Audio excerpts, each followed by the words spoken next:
All right, so business has been restored. Clippers an unbelievable season. The Warriors finally put the finishing touches. Kevin Durant put finishing touches on any conversation for him needing to remind you that he is Kevin Durant and then some. Welcome inside our studios here in Atlanta. It is Game Time Live. Hear from coaches and players, break down all things in this series, look ahead, Rockets, Warriors, and send off the Clippers on their season as well. Casey Stern, Smitty, Billy King here as well. Smitty, look, Kevin Durant, for all the conversation that goes on, he's the true unicorn. He's an unbelievable player, right? He is the unicorn. But what you do in the playoffs, what separates you, we've already seen a Finals MVP. What about in the last three games culminated with this one and the performance tonight? You know, if they win the last one, he had 45 points. So they lose that one. No one really talked about that. Then he comes out in that first quarter, in that first half. You talking about locked in. I had never seen somebody, he's played well before, he's had more points. But the way he was knocking down shots, you talking about contested shot. It was remarkable because Clay wasn't going well and Steph wasn't going well. But I will say their defense was locked in that first half. Yeah, and defense was a huge factor. It looked, the confidence they showed. I saw on Twitter, Kareth Burke, who does the Warrior games on the sideline, had asked him at halftime, do you feel like at this point you could just score at will? He looked at her, looked at the camera and said, yeah, and walked away. I mean, we're talking about a dude who is on one in terms of confidence, and that's a scary thought for anybody moving forward, because is this maybe as confident and locked in and aggressive offensively as we've ever seen KD? Well, he was locked in offensively in the sense he set the tone for them, and what I liked about it, even when he got it going, they started trying to double him. He made some great passes to open the floor for them. So to me, he was hitting big shots, but then also he made some nice, easy passes to get other guys easy looks. It was just a performance that we were marveling at. What I liked about it, too, was his defense. With about 7 minutes and 30 in the fourth quarter, he had a block when they had a chance to cut it, I think, to under 13. And to me, that was really set the tone. Like, we're not letting you make that run, not letting you come back in this game. And so it was just a performance for a guy to do that with the former two-time MVP, Steph Curry, on the court. Klay Thompson have big games. He was a difference maker tonight, and he separated himself from all of them. Yeah, look, Steph was 8 of 14, ended up shooting the ball decently well, 2 of 5 from 3. And we'll talk about, we'll hear from him on whether there's an ankle issue or not. He came back into the game and played, but even before that, he wasn't aggressive. Klay was terrific defensively tonight, but not aggressive offensively like we saw with the 27-point first half earlier in the series. But KD had some help, and Draymond Green, look, sans the technical, it's almost unfortunate, because if you don't have that one situation to pinpoint, this is the kind of game, right, that you blueprint when you look at people who say he's overrated, what he can do, the way he impacted this game. Well, look at all big games and look at his numbers. And guess what, Casey and Billy, you know this. The technicals goes with the triple-double. Right. It's not Draymond Green if he doesn't have the chance to talk about the technical, because he's that emotional. He plays to win. Big games, closeout games, he usually ends up with these type of numbers. He always makes these defensive plays.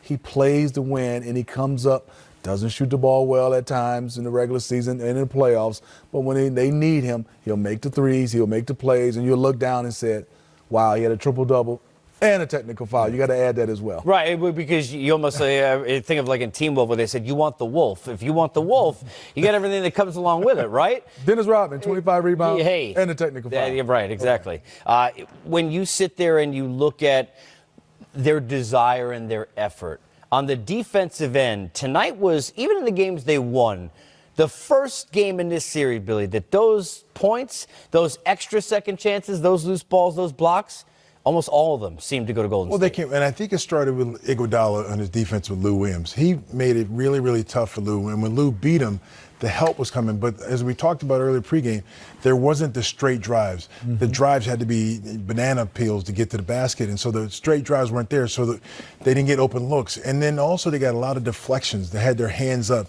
It was a defense that everybody was locked in, and they didn't give straight drives, so they made it very, very difficult for the Clippers to score points tonight.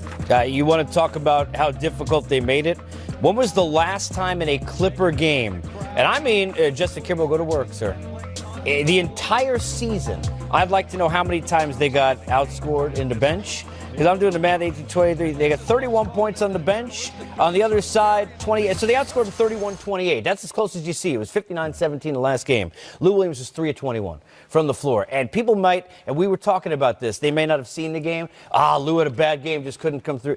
They had like 4 dudes on Lou Will. Yes. He had nowhere to go. And then there were some turnovers because he's trying to find a way to find a roller to the basket and was really kind of, I thought, crossed up, right, Smitty? Well, it was a conscious effort to make Lou take tough shots. He's going to see 3 or 4 bodies, and he's going to have lone guys on him. They were going to make Lou beat them with the pass and making the hockey pass or doing other things. He wasn't going to come out and score unless he just got extremely hot. We talked about Lou and also Montrezl Harrell, what they were scoring versus on the road versus at home. They were 13 and 14 on the road, averaging. Now they were 8 and 10 in this game. So the Warriors make sure they locked in defensively and took those guys out of the game. Yeah, look, we're going to talk about it and we'll get into both sides. But the Clipper, you want to talk about a sense of pride. And I think you're going to probably hear this from Doc. Look, Patrick Beverley, 11 points, 14 rebounds, 7 assists. I mean, Shai Gilgeous-Alexander and Landry Shamet, who you could argue with the 2 best players on the team tonight. I would argue that. Mm-hmm. Defensively, Shamet, you're trying to do everything he could do with Curry. As a guy who knows what it's like to grow in this league, what does it say about these kids, just how tough they seem to be in this series? Well, Billy had the job of looking and evaluating players, and the one thing would jump out to me, if I was working for Billy, I'd say, Billy, they compete. They did. They compete. They play to win. They play hard with their skill set, and that's what you love. Young guys that come out and give you that effort. Yes, there are times they made some plays that you say, wow, they're young, but they're supposed to. They came out, and especially Shai Gilgeous-Alexander. Defending champions, 2-time defending champions, and they went out after them like they didn't respect them. And you want that from guys, not be afraid. And you talked about at the beginning, this is when guys' names are made. Yeah. These kids in the Clippers, their names are made. Yeah. These kids in the Clippers, their names are made. Oh, man, they weren't afraid, Billy, right? What they did in this playoff series, people now know who they are. And so they should be proud of the effort they put into. I just think they ran into a team, Golden State, that's on a mission. And this is really, it was almost like the Golden State was playing Houston in the first game of the next set, because they came out prepared, focused, and it was almost like, this is what we got to do when we play Houston. I thought during this series earlier, they took them for granted. They thought they were just going to their AC, they're going to fold. And I think Doc and the Clippers got to be very proud, because this group came and gave their fans and gave the nation something really to watch. I remember in Summer League, Doc sat down with us for a half, and he was glowing about Shai Gilgeous-Alexander. You want to know why? How about rookies? 22 points, 6 assists, 5 boards, 0 turnovers. That's what I love about it. Zero turnovers. I mean, he's so calm. He's so collective. You can't speed him up. He understands angles. He knows how to play, and he knows how to score without hunting shots and hunting plays. You don't see 45 dribbles. You don't see him playing without. He plays within the offense. He lets the offense come to him, and he knows to pick his spots. I thought he was fantastic. His floor game, and the way he thought the game and played through the game under pressure situation. This is a closing game at home. He stepped up. Yeah, you know, from a standpoint, when you look at Klay Thompson, if you're not scoring, you have to impact the game in other ways, right? When you look at all defensive performers, and for whatever reason, this dude never gets the credit. I don't understand it. Me either. That I think that he deserves. But that was the kind of way he played defensively. And there was a play in the fourth quarter when they were making that run where I think it was Lou goes down the lane, and he's taking the ball, literally taking it from him, going the other way, the strips. He was brilliant tonight defensively. Yeah, and people will go and look at the stats and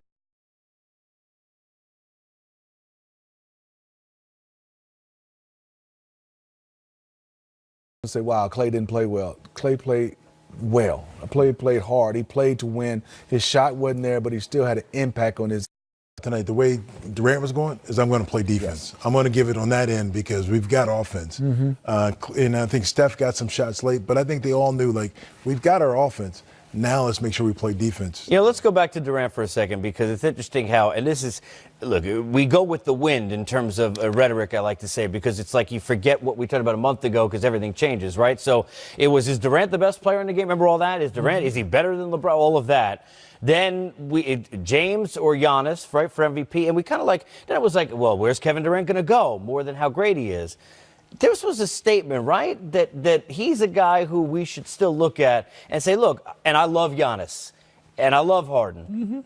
But if you don't think that this guy is as good as anybody, if not better than anybody in the league, you weren't watching what we just saw during the course of this game. It's going to be hard for any of those guys with the Warriors to really win MVP. They just won't have the stats. Yeah. I mean, when you divide up the points between him, Clay, and Steph, and all the others, and they had Cousins, he's not going to have the stats.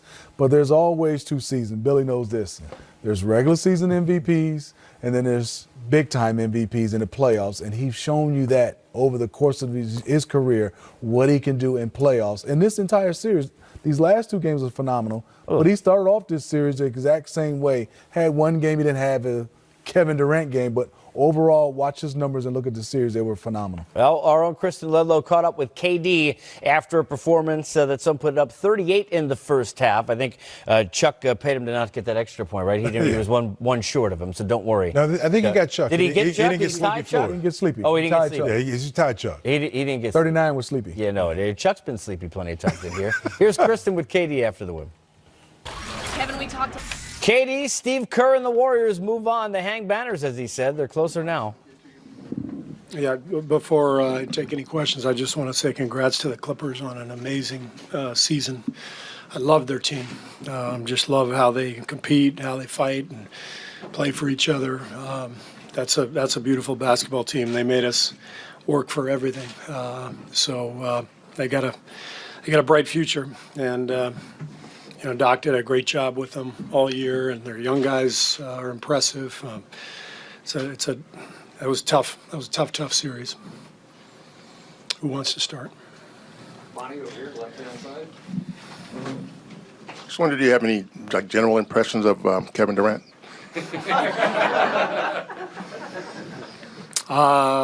Yeah, that was one of the great performances I've ever seen in my life. I've seen some good ones. I've been around some decent players, so he just carried us. He's the ultimate weapon because there's no defense for Kevin. No matter what anybody does, he can get a good shot, and he knew we needed him badly, and he just took over the game in the first half and set a great tone. Steve, with the kind of effort that the Clippers showed throughout the series, to what extent do you think that can help you guys moving forward in terms of sharpening the focus? Well, they brought out our best. Tonight was, that first half especially.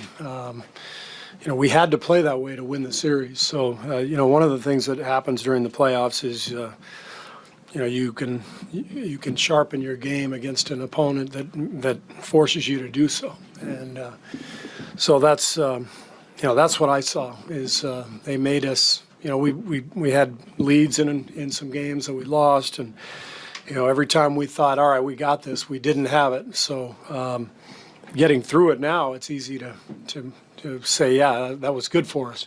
Didn't feel good for us while it was happening, but they brought out the best in us, and now we'll move on. Coach, Chris with the Fantasy Sports Cave. Can you talk about the job you guys did on Lou and Montrez? It seems like they were successful at your place at the Oracle, but here you guys were able to contain them here at State. Yeah, I mean, they obviously they've got guys who can score. They've got guys who can defend, but that pick and roll is as tough as it gets in this league. So the job Klay Thompson did out there tonight defensively was amazing. Andre Iguodala as well. And, those guys don't get enough credit. Klay, especially, Andre's been, an all-defensive player. Klay needs to be on the all-defensive team. You think about what he does year after year, guarding the toughest guards, switching on to bigs, guarding everybody out there. And Andre is, I've said it before, he's as smart as any player I've ever been around. So I thought they did a great job. And, Draymond had a fantastic game. Looney came in also, good job on Harrell. And so I thought that was key. Gallinari got loose, and he was fantastic tonight, but we controlled the other two guys pretty well, and that I thought that was really important. Steve, how do you approach this incredibly quick turnaround? I think it's maybe 40 hours until you play again? Yeah. And you play Houston? Yeah. I mean, we know them well. We kind of know what they're going to do. They don't make you think too much about what they're going to do. They let you know they're going to come after you in pick and roll, and we've played them 3 times in the playoffs the last 4 years. We know their team well. They're tough. We know they're already in the Bay waiting for us. It'll be a quick turnaround, but this is how it goes. This is the NBA. It's just like the regular season. You get a day off and you play another game. Does it matter to you, though, that this series is the second round as opposed to the Western Conference Finals again? Like, there's not as much miles on either of your teams yet? Well, I think you're going to have to play them at some point, and they're going to have to play us at some point. So it doesn't really matter when it is. You just take what's there and you see what happens. So we'll be ready to go on Sunday. Hey, Coach, Cameron Buford, LA News Observer. You guys seem to turn it up on the road. How do you defend your home court with with the same tenacity and vigor and energy there, so you don't kind of have a slide? Yeah, I'm disappointed we have home court advantage in this coming series. So I'm not sure how we're going to handle that. But you're right. We tend to play well on the road. I think it's a natural human reaction. You feel more threatened. When you feel more threatened, you've got your guard up and you're ready. So. We know that as you go in the playoffs, the competition gets better, and as good as the Clippers are and were in this series, it's going to be tougher in the next one. So we got a lot of work ahead of us. Coach Logan Murdoch, NBC Sports Bay Area. Obviously, Kevin gets all the shine for tonight, but Draymond Green had a triple-double. How was he tonight, and particularly in closeout games for you since you've coached him? Well, Draymond's a champion. I mean, he's got 3 rings and Defensive Player of the Year, and he's as competitive as anybody I've ever been around. And he had a bad game last game. He'll tell you he did not play well in Game 5. So I had a feeling, he'd have a big one for us tonight, and he did. I thought he was great in all areas. Passing the ball, rebounding, defending, playing with pace. He was a huge part of the win. And second question, obviously a lot of teams are gunning for you, but Houston in particular has made no secret that you're the team that they want to play. How do you guys go into that series with that in mind? That doesn't matter. I mean, doesn't matter who you want to play. You got to play. So we'll be ready to go on Sunday, and we know what Houston's about. We know how good they are. So we've got to be ready. 3 more. Far left-hand back corner there. Gotcha. Eric Pincus, Basketball Insiders and Bleacher Report. Coach, you have a unique advantage in that you have such high-powered scorers, namely, Steph, Clay, and KD. Is there a conversation before a game like this with someone like KD? Do you say, this is a game where we need that extra punch? Is that a conversation that happened that led to this, or is this just Nope, it's KD? Understood. It's just understood. He knows what's necessary, and, he tried to carry us last game. Had 45 points, I think, and so he knew with the way the series was going, he knew exactly what he needed to do, and there was no conversation necessary. The balance between the 3 is just in the game. I'm sorry? The balance between the 3 is just in the game. Yeah, kind of nice having these guys on our team. They're pretty good. Last 2 right-hand side, Anthony. Yeah, Anthony's there with the Athletic. I was just wondering if there's any update on Steph. He was limping at times during the game and clearly twisted his ankle. Yeah, no update. He went back into the locker room and came back out. I talked to Rick. Rick said he's good to go, so he played. And so I don't have an update for you. We'll see what happens. Steve, just following up on that quick. Clay's okay with it. He looked like he tweaked his. Yeah, they were both. They were both banged up a little bit. So hopefully they'll be good to go Sunday. But I don't have any updates. And just quickly, the decision to start Sean. What was behind that? Just to open up the floor a little bit and get the pace in our favor. They did a good job. Clippers did the last couple of games of slowing us down a little bit. And, they made their move with JaMychal Green a couple of games ago. And so this was our counter just to match them and to get our pace up. And I thought, even though we were down 10 early, I loved the pace and I loved the way the game was going, and I felt good about it. So Sean did a really good job, and I thought our guys just stepped up when they needed to. Thanks a lot. All right, so there's Coach Kerr. I mean, look, yeah, Charles, sorry to move you down to the bronze medal there, but KD, if he would have taken more shots, I mean, it looked like he could have had 60. He was as good can be, including after one bucket, looking around and saying, I'm nice. Yes, he was. You know what else was nice? What the Clippers did, this run, how it leads into their offseason. A very proud coach, I'm sure, even in a losing effort. Here's Doc Rivers.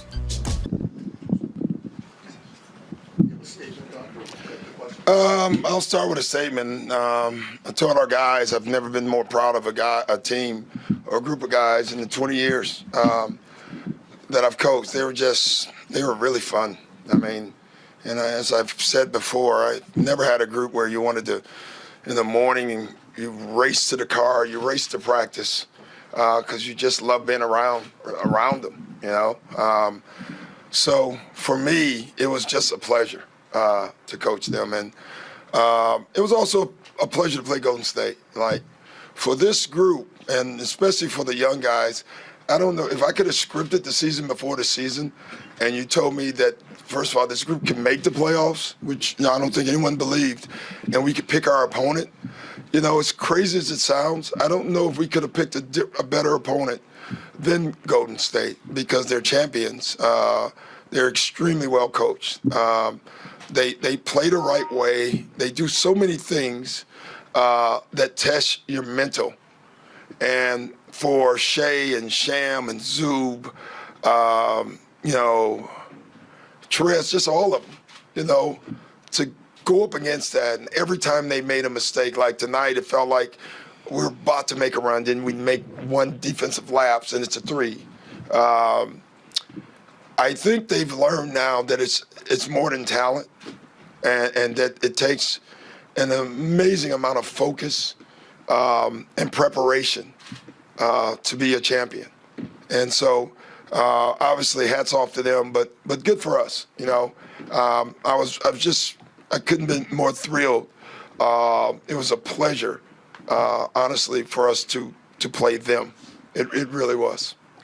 Sabrina Merchant, SB Nation. Coach, this team just never stopped fighting all year. No. You know, you call them roaches. How did you decide that when was it was? one of my better moments, but yeah, I couldn't come up with anything else. How did you decide when it was time to call it? I don't know. It was tough because I keep looking at the clock and I'm not good in math. So, you know, I think at the 2 whatever mark or whatever it was, and I look up and it's 25 or 20 or 18. That was when it was that late, because with this team, you know, you just know who they are.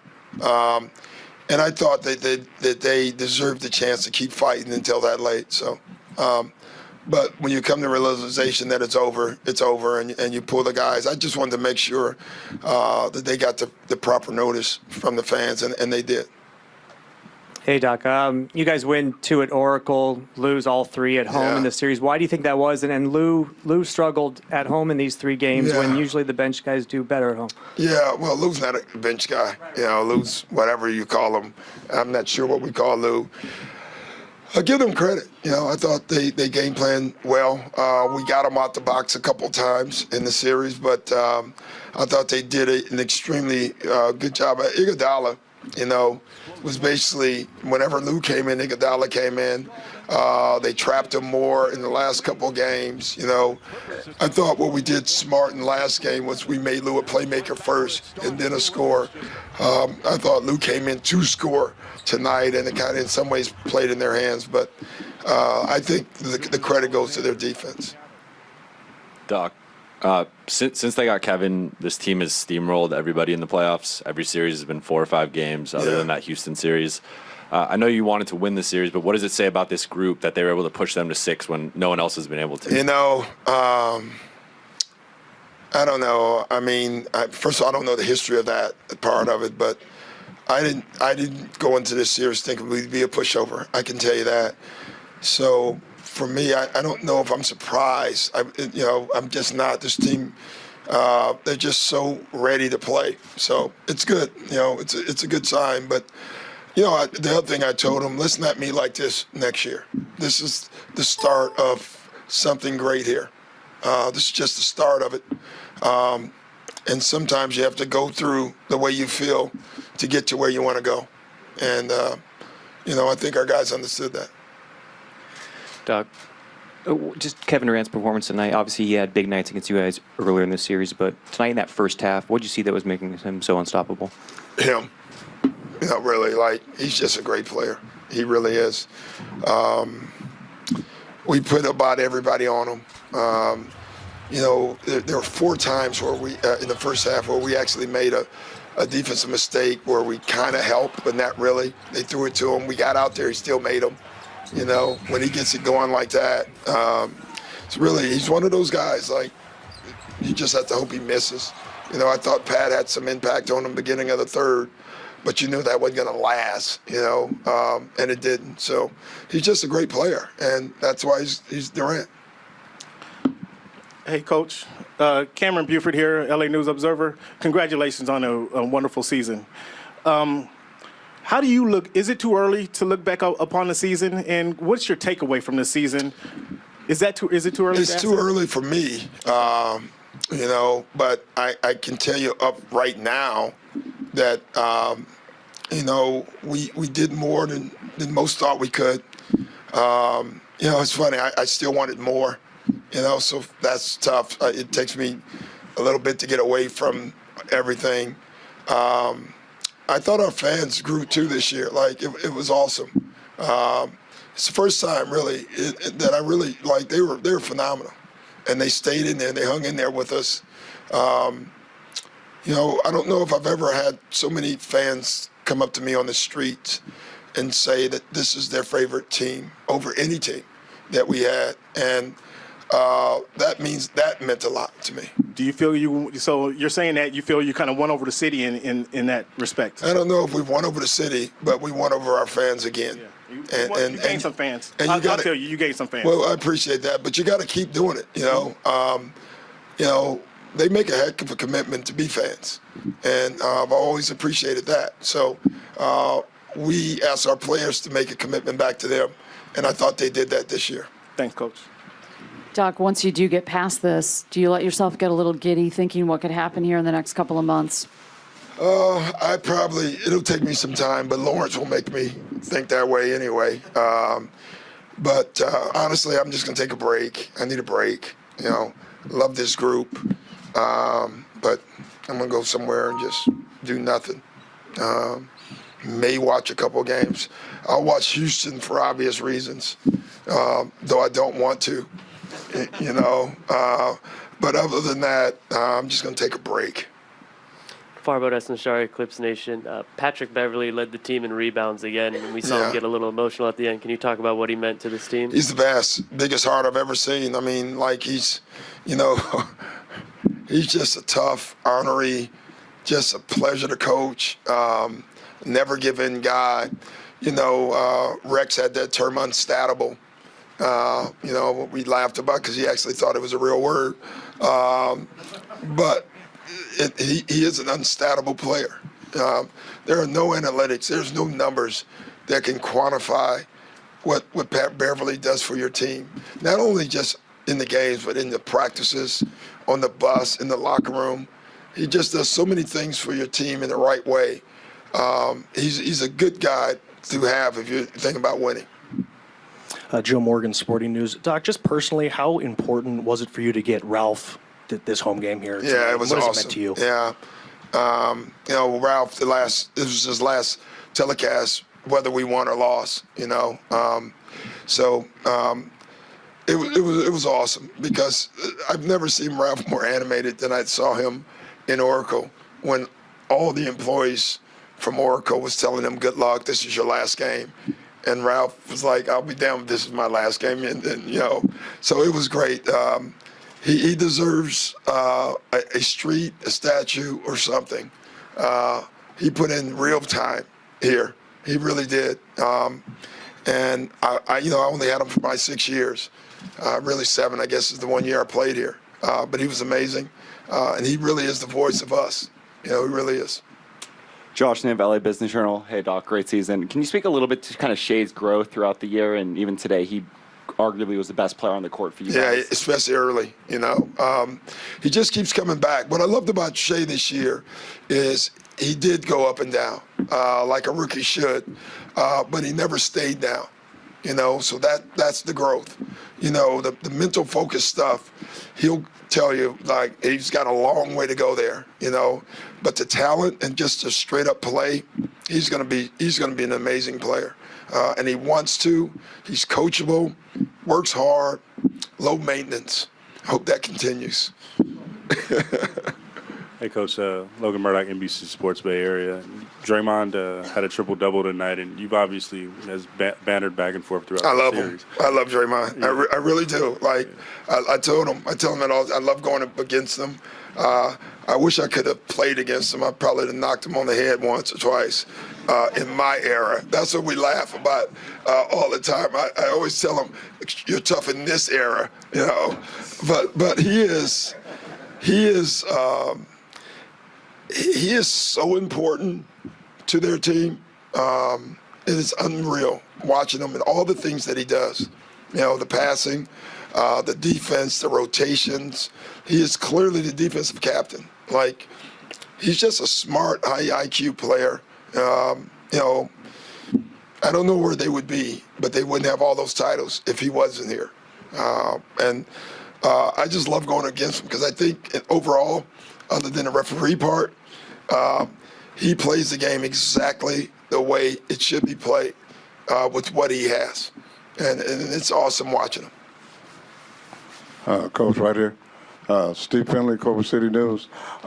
Is this your best coaching in 20 years? That's for you guys. I've had a lot of good years, so I've been lucky. Really, I've done it 20. I haven't had a lot of bad ones. So, but that's for you guys to decide all that stuff. I'm not leaving the winner.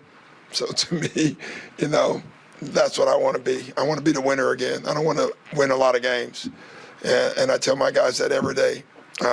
Winning is nice, but being the winner is the best. And our goal is to be the winner. And that's what we strive. That's what I strive for. Doc, two-part question. You've won a championship. Wait a minute, you haven't even been around. Well, that's why I get two questions to kind of make up for lost time. Vacation. Right? No, I've been working. Listen, two-part question. You've won a championship. Why is this your favorite team to coach, and why does this particular fan base have this connection with this particular team? Because of the way they played. This is this was the 2008 Celtics without Garnett, Ray Allen, Rondo, and Paul. It really was same heart, played every night hard, and that's why they connected. I think you could take this team and put in every NBA city, and when they leave, every NBA city would love this team. Because the people who come to games go to work all day, and they love to see players who play like they work. And I thought what the city saw in this team, what I saw in this team, was a hard hat team that came to work every day. And it doesn't matter if you're blue collar, white collar, people appreciate workers. And I thought they looked at this team and say, I like this team. Even people who cheer for the other team in the city, and they should, that's what they should do. Even them saw this team and said that. And to me, that's not a credit to me. That's a credit to them. They showed up and decided to act that way. And I think fans really appreciated it. I know I did. Thanks, guys. Hey, guys, thank you. Appreciate it. He's been around for a long time, made it look easy. Hey, look, so did Lou Will and Pat Bev for a long time during this series. Here they are after the loss in Game 6. Such a connection with you guys and these fans. Was there a moment this season that you felt that connection? Every game. Yeah, you're crazy.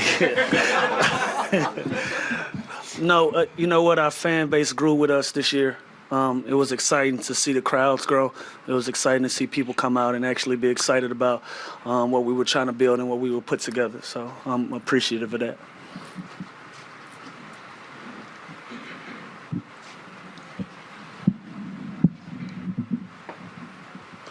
Hey Lou, as we all know, you played so good in Oracle Arena and in game 5, and but you kind of struggling in Staples. And what makes you play so good in Oracle Arena, but not too good tonight?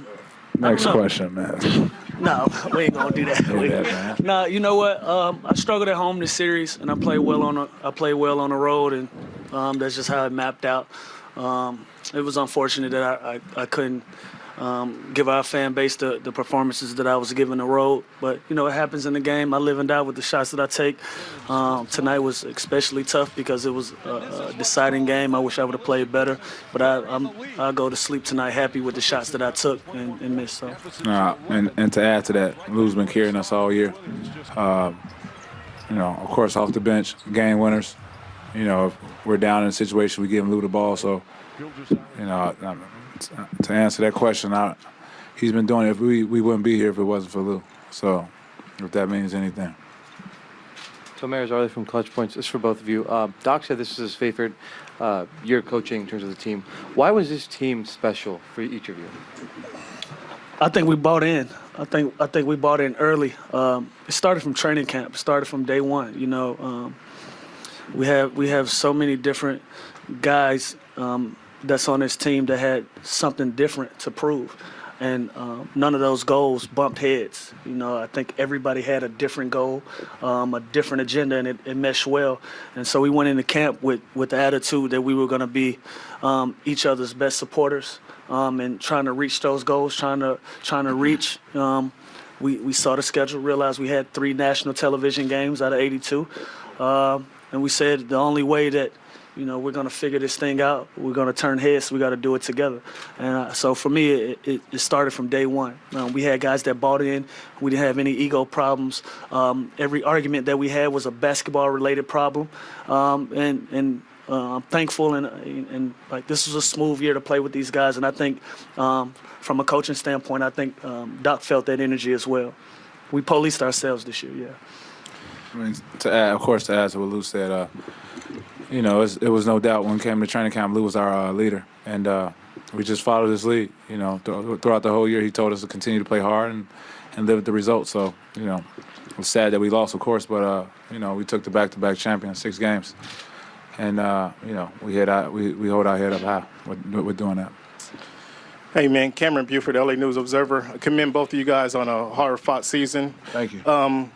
Lou, Patrick is filling you up with praise and kind words. Will you talk about what Patrick meant to this team, his defense's tenacity, his awareness, his aggressiveness? Will you speak to us about that a little bit? Yeah, he was the he was the heart of the team. You know, I think Patrick creates so much attention on the floor with the energy that he plays with and some of his antics that it allows me to do my job kind of behind the scenes, you know, while he's frustrating everybody on the other end.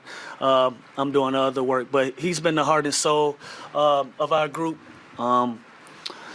Sometimes I had to relax him and tell him, you know, that we kind of got it, but without a doubt, you know, it showed at the end of the year, and we lost 4 straight without him. We needed that energy. We needed that push at that time of the season. We didn't have it, and he's very instrumental in what we try to do, man. So heart and soul for sure. Collectively, as a group, when you guys come back next year, what will be the focus on the offseason? I don't know if it's too early to ask that question. It's way too early. Okay, for that. I apologize. Yeah, right. I'm trying to find a beach somewhere, man. Makes sense. Makes sense. Yeah. This team seems so close together, and at the end of the huddles, you guys chant family. Can you just talk about how close you guys all were this year? I think, like I said, I think that all starts with Lou since training camp. I mean, we made plans to meet up this past summer. We met in Miami. Of course, Lou and Trez, they play together. You know, we had Tobias in. It was great. We got the trade. You know, again, Lou opened all the new guys, open arms. You know, so I mean, it was just like a family. We was able to police ourselves. we see somebody not playing well, we was on them. Doc was able to coach all the rookies the way he wanted to. He was able to coach us the way we wanted to. It was no complaints, man. We wanted to see everybody eat. We wanted to see Lou get another 6-man. Of course, we wanted to see Trez get the most improved, so we were rooting for everybody. And when it was time for people to be successful, we got out the way. How you doing? Right here. TPJ of Hoops and Brews. Can you all just speak on the competitive nature of this series? Obviously, a lot of people predicted that you guys might have been swept or might have lost in maybe 5 games, and you guys gave the Warriors, honestly, one of their kind of toughest, kind of tests over the past couple of years. Can you just speak to the competitive nature that you guys had this year and as well as in the series? I mean, I don't think people thought this was going 5. Beginning of the season, people didn't even have us going to the playoffs, so. I don't even think people thought that, but, we wanted all the smoke, regardless of what number they was. When I say smoke, I mean we wanted They know. Okay. They know. Yeah, okay. And we want backing down, and that's just the wheels of this team. We just keep fighting, we never back down. And at the end of the series, if they do be fortunate to win the championship, they know they was tested by by the LA Clippers, and that's the most important thing. Hey, Pat and Lou, Chris, Fantasy Sports Game. Right here, Pat. Oh, my bad. I know you're good. Quick question.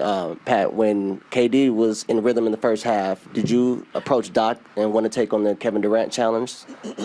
And number 2, what did you guys see from the rookies? Did you expect from them what you got at the end of the season when you guys first had them in training camp? I'll talk about the rookies. I've decompressed the series, so I'm kind of over that. But the rookies, man, I'm so proud of how they responded all year long. Like, we popcorn Shay's car one time, and that was because he forgot donuts 4 times. And but usually you forget the donuts the first time your car is getting popcorn. But the young guys are so solid that we gave them so many chances, and he kept doing it. And so we had to do it just out of.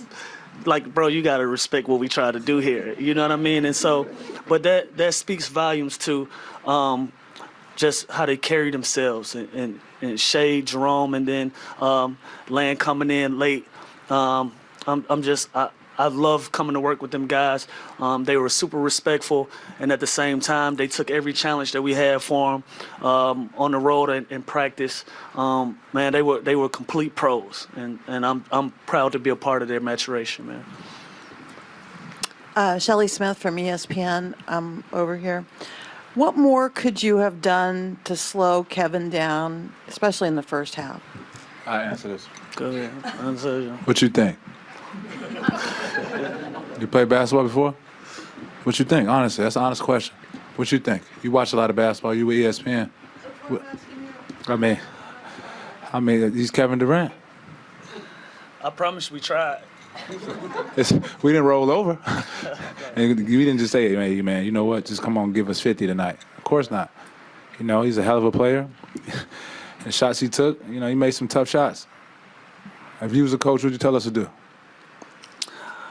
Thank you. We tried everything. So we tried everything. We had several different coverages for KD, and they didn't work.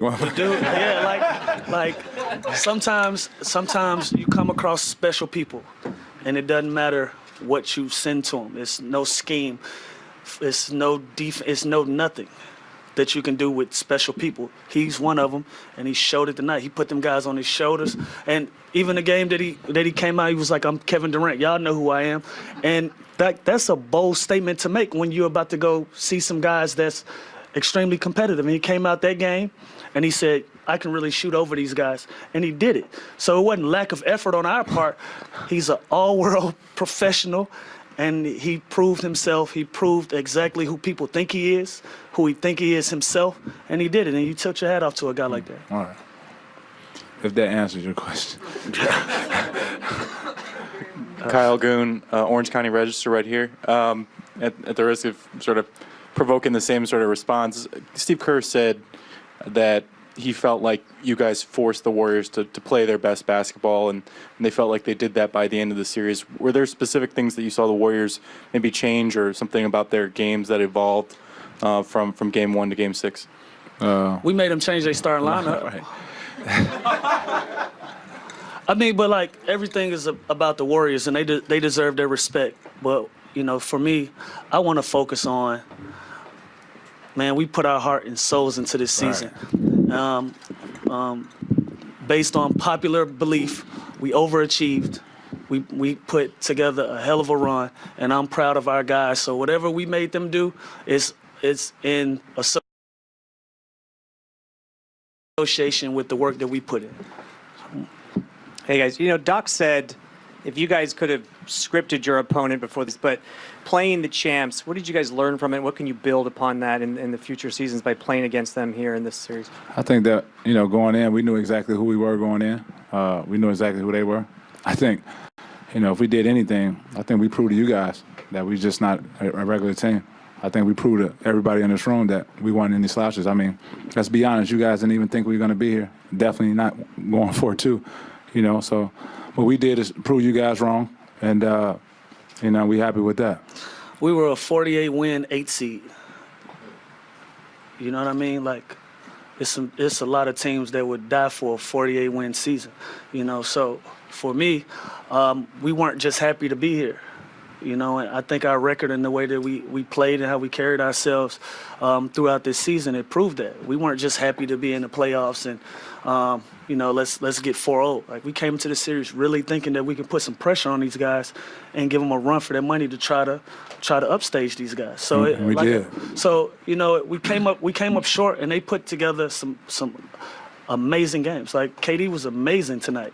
You know what I mean? Clay had an amazing game. Steph had an amazing game. You know, that's a testament to the way that team is built. But we don't look at them and say, from a player's perspective, what could we have learned? I think we learned from the mistakes that we made, and we built off of that. Right here. Question for both of you guys. Talk about your front office and your owner. I saw in Oakland how you came off to Patrick and came out and hugged the owner after the game. How do you guys feel about your front office and your owner? I mean, I think, you know, first, you know, with our owner, he's the biggest fan, the biggest Clipper fan in the world. Not even, you know, what he does for the team, but outside of basketball, what he's doing for the community. Of course, the logo is the logo. He puts things together that, you know, you don't even see coming. Got to give a lot of credit to L. Frank, you know, making the moves he's making, and, you know, the trades that he's making, and we were still competitive. So you have to give him a lot of credit. And to top it off, you know, Doc. You know, Doc was on us. He was tough. You know, cursed us out in a heartbeat, but he allowed us to be ourselves within the team, and we couldn't ask for anything more. I'm happy to be a Clipper. I mean, I think that showed with me taking the extension last year. Just the way everything is run here is smooth. Everybody communicates with each other. It's no surprises. It's no sneaky stuff. No funny business. If there's an issue, it gets discussed. And I'm just happy to be here. So as far as ownership and the front office goes, I have a lot of confidence in the decisions that they make, and I look forward to see what they put together this summer. For Pat, sorry if you were asked this already, but after last year when you only played 11 games, dealt with the injury, to come back, be persistent, and have the season that you had, especially towards the second half, what did it mean for you? I mean, it was hard. Of course, you know, you've been around. I mean, it wasn't, you know, the beginning of the season wasn't all that perfect for me.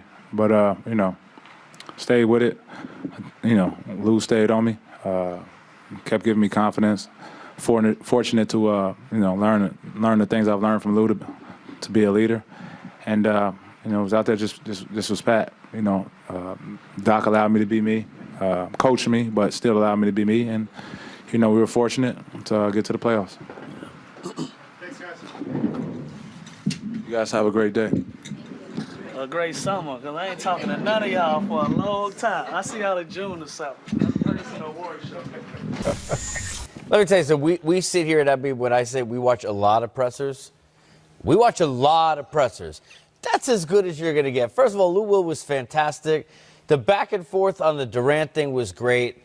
The sense of who they are. I mean, that's Look, I mean, if you're a Clipper fan, this is a great time. I know you lost tonight, but to be a Clipper fan, right? Well, you know, and I can speak because I've been watching Lou play since high school here in Atlanta. And Billy, you got a chance to draft him, and you know he's always been a professional. Even as a young kid, he's always been put together. But I will say, you can see everything is rubbed off that he's learned. He's been a sponge from all his stops. And he is a leader, quote-unquote leader of this team as a sixth man, as their best player. And you don't get a lot of guys knowing they're the best player that's willing to come off the bench and be a sixth man, and also the way they answered questions, where they understood who they were. They talked about the entire process. Take your hat off to the Clippers, but take your hat off to the men they are. I thought they were fantastic of handling questions. Didn't let it go too one way, left or right. Stay within, stay professional, have some laughs, have some jokes, but also understood this was a business, and they came up there and handled their business like big-time young men. I loved it. No, I did too. And, you know, I drafted Lou in 2005, and as an 18-year right out of high school, to see him now at 32 to be the leader, because that press conference, Patrick Beverley was leading a little bit astray, and Lou, being the leader, said, "I'll answer the question." So he always pulled them back, and to me, that was great leadership. And like you said, here's a guy that is willing to come off the bench, knows he's needed to score, but he's willing to do whatever it takes. If Doc takes him out, Doc gets on him. I think, and they spoke volumes about the organization, from ownership, the front office, everybody. It tells you a lot about their culture they have built there, and it's something that's pretty impressive. I'll say this quickly. You want to see, you see this in hockey all the time. As tough as it's going to get, as crazy, that respect. I'd rather that, and I love Paul George, but rather than like, this is a bad shot, that's a bad shot, they were praising KD, how great he was, how great the Warriors were, but at the same time said, let's pay attention and respect what we earned. And they definitely did, and that's respect indeed. By the way, KD, he's pretty good too. 50 points, 38 of them in the first half. He's at the podium.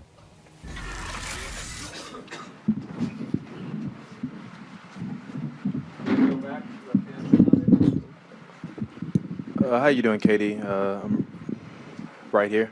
How you doing? TPJ of Hoops and Brews. Was this the best game offensively you've ever had? I don't know. I scored 50 points, but I missed some good shots tonight. I feel like I could have made a few more. But I mean, I felt great. You know, it was a fun game for sure. Hey, Kevin Durant, Cameron Buford, LA News Observer. I got a question totally irrelevant to this series. The Seattle on the 13th of May is having a meeting to try to bring back the Sonics. Would you lend your name to any or give any support to that effort to bring the Sonics back to Seattle? I mean, since I've been in the league, since we left, I've been screaming that team needs to go there. So, yeah. Okay, that's perfect. We're going to reach out to you, big guy. I'm sure somebody just seen that. Thank you. Yes, sir. I appreciate that too, man. It's a good question. For the city right there, I like that. Yeah, I came to see you play up there 2008, I guess it was, before you guys left, man. Nice. So that'd be good to get the Sonics back to Seattle, sure. And I'll hold you responsible for that. Man, I'll take it. Hey, Kevin, the point you made earlier this week of like all the work you do behind the scenes to stay at this level consistently, what do you think is key in that routine, and what is kind of the day-to-day with that? First, it just starts with mentally preparing to, work on my skills, on a day-to-day, and it's you can ask any NBA player, it's tough to, especially when you've been in it for so long, to keep doing the same things over and over again. But, those what brings results. So, it's just pretty simple. We just get up, get shots up, and focus on the game when I'm at home, see how I can be better throughout the game. Just always just trying to be a student, to be honest. That's just been my approach. Kevin, Chris with Fantasy Sports Cave. Obviously, you had a good offensive game. Let's talk about the defense. Can you talk about how your defense flew around today? I know there was one possession where they doubled you, turned it over, but you sprint back and blocked Gallinari. Could you talk about the effort from all of you guys defensively today? Damn, Pat Beverley with another 14-rebound night. That's crazy. But I think, we held them 39% shooting, which is a win for us.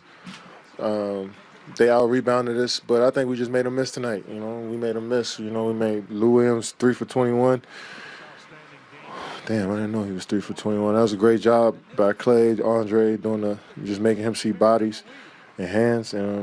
But we just try to make every one of their looks tough. I think last game they were just a little bit too free in their movements and their actions that they call, coming downhill, not really a body on them, shooting open threes because we're leaving guys. So I think tonight we just locked in on more so individual game plan for each player. Tomer Zarley from Clutch Points.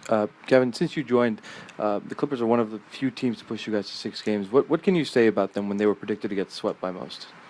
Well, whoever predict anything about basketball, you can't predict this game. Like, you can try to make assumptions, but anything can happen, and we expected that, especially with this group. They might not have the huge names, but they got players that can play on any team in this league.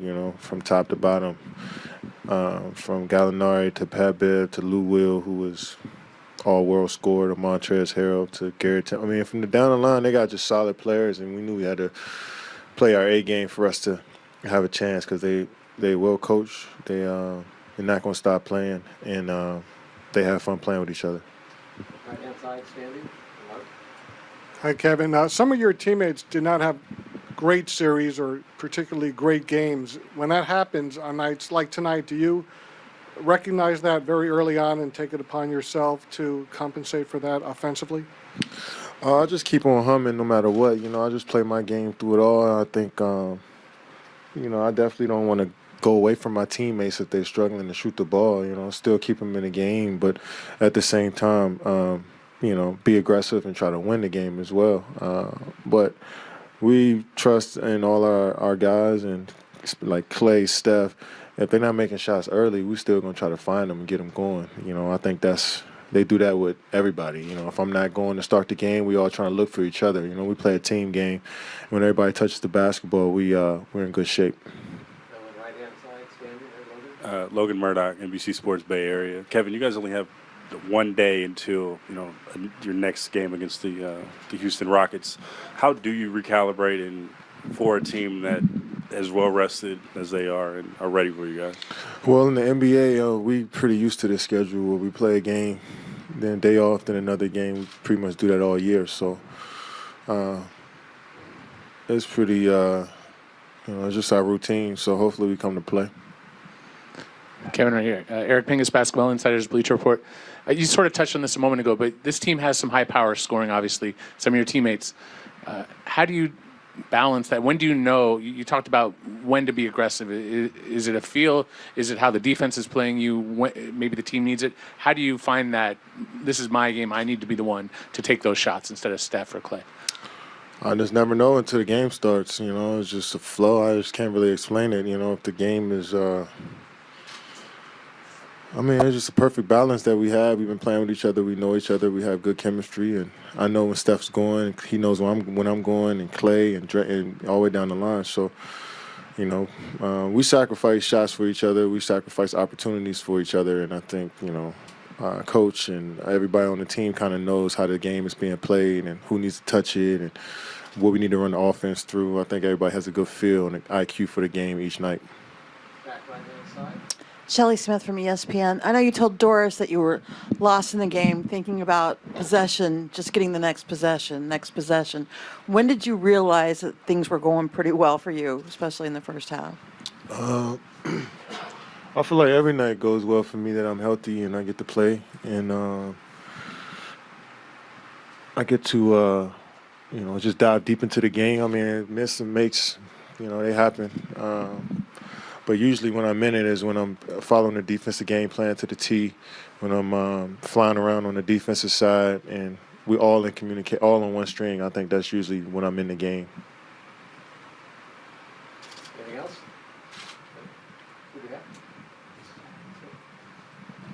Farboat Clips Nation. So Coach Kerr mentioned that the Clippers brought the best out of this Warriors team. Can you mention what they brought out of you? Well, the physical defense was one of those things. They got multiple guys that don't give up on plays.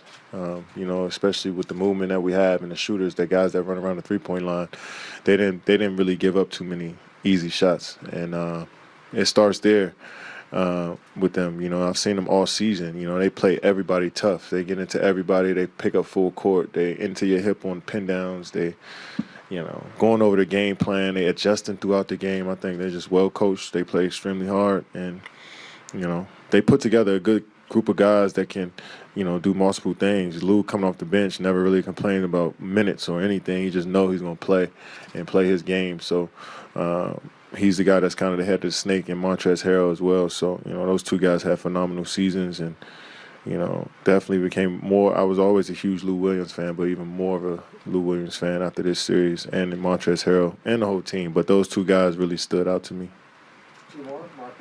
Kevin, you know in James Harden's games over the years, what does it take as a team to minimize the fouls and getting to the free throw line, and what things does he do to make that difficult? I think even more important than the free throws, just that's not his whole game. You know, he can do everything. You know, he can. If you're not focused, he can drive past you, hit you with the shoulder because he's strong, finish either hand. He's shooting floaters now. Obviously, the step back three-pointer is one of his staples, but I never really believed he was just a free throw guy. You know, he can score in a variety of ways. So we have to be locked in from the beginning. You can't fully stop a guy like that. You just got to be ready to play him tough all game. Last one, center aisle. Hey, Giddy, Josh with SB Nation. When you're going into the playoffs, would you prefer playing a series where, you know, it's a 4-0 sweep, a little bit easier for you, or would you rather have a series like this where you were tested and you guys were battling? I mean, obviously, we would love to win 4-0 every series. That would be ideal, but we know it's the playoffs, so it's not really going to happen that way. But I think just everybody in this locker room has been through every type of series, so we just prepare for anything. But definitely would love a sweep for sure.